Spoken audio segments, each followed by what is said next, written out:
அவர் வந்து ஒரு தனியான ஒரு பட்டணத்துக்குள்ள கொண்டு போய் வச்சிடுறாரு குட்டி. அப்படின்னா அது ஒதுக்கப்பட்ட மாதிரி ஒரு இடம் உண்மையானபடி.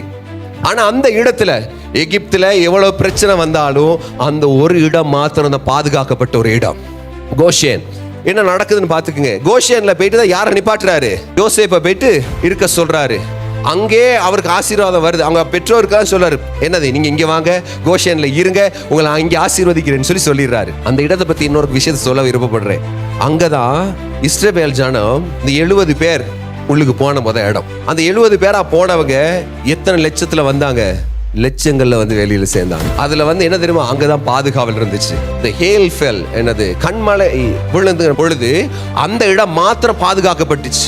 இப்ப நம்மள என்ன சொல்லுவோம், இங்கெல்லாம் மழை பெஞ்சா நம்மளும் நனையணும் தானே, ஊருக்கெல்லாம் பஞ்சம் வந்தா நமக்கு என்ன இருக்கணும், பஞ்சம் வரணும் தானே. ஆனா கோஷேனுக்கு மாத்திரம் என்ன வராதான், பஞ்சம் வராதான். அதுதான் அந்த அங்கேன்றது.